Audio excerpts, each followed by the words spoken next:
This is the 4-3-3 system that we are using for our Challenge 03 white team. I've color-coded the lines so that we can keep track of them. So the defensive line is blue, the midfield line is red, and the offensive line is orange. Now, this is using the traditional numbering system, and the numbers are indicated here. We currently are working with an attacking mid, so that's why you see the number 10 as slightly above the 8 and the 6 in this lineup. We also play the 7 and 11 wide, and they are using that to give width to the field. Now, with this lineup, there are a number of things that can happen for us. We've got lots of natural triangles, and triangles is the dominant shape that we want to think about when we are in soccer, because that's how we move that ball, keep possession, and are able to dominate the opponent. Now, there are a couple of different things I want you to think about. The shape of this formation changes depending on the third of the field that you're in. So at this point, I want to talk about our defensive third in relationship to the ball. So let's say the opponent has the ball over here and they're starting their attack from there. Well, this is how we compact in as a team.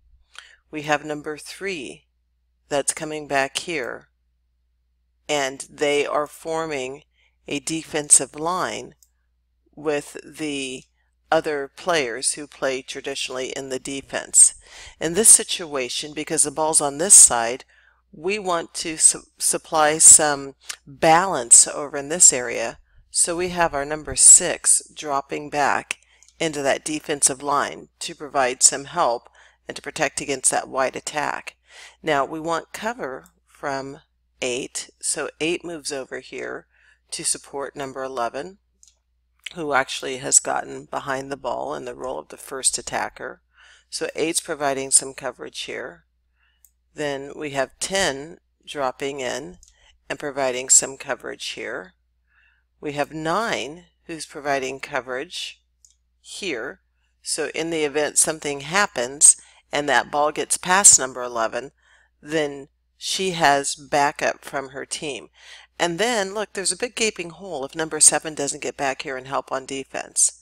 So number 7 needs to pop in and become that third midfielder, which essentially changes our formation in our defensive third, and it's this part of the field here. The defensive third, it changes that formation so that we are essentially a 5-3-2. So we've got our 5 defensive players, and then we've got our 3 midfield players and our 2 attacking players. Again, note that the position of the line that you might have started in has changed. And now we have a midfielder who's getting back and helping out in defense, absolutely, as a defensive line. We have our forward who's getting into the midfield line, and then we leave 2 players. All right, it makes it difficult to get any penetration on this side of the field. Now, if the opponent is strong and makes good decisions and realizes that this is almost impenetrable, then they're going to attempt to switch that ball over to here. Well, of course, we're going to be tracking with that ball. So if they make a lateral pass here, then number 9 is going to step up and apply pressure. Number 11 is going to continue to give pressure in this way. Number 7 is going to start to move this way. Number 10 is going to move over here. Number 8 is moving over. Number 6 is starting to move up to help with that support. And number 7 is there. All right, so difficult. Could be a slight hole here. but easily covered by 10 shifting over, being a little bit more, or 2 can jump up there and step up. All right. So then let's say they're not getting much success here. 9's effectively putting pressure on and waiting for that opportunity to steal the ball. Well, then they're going to push it way over here. This is just hypothetical. All right. Well, at that point, number 7 can track and move up and take on that ball and apply pressure. I mean, we're giving immediate chase. Number 6 is providing that cover. Number 10 has shifted over. Number 9 is shifted over. Number 2 is definitely shifted over.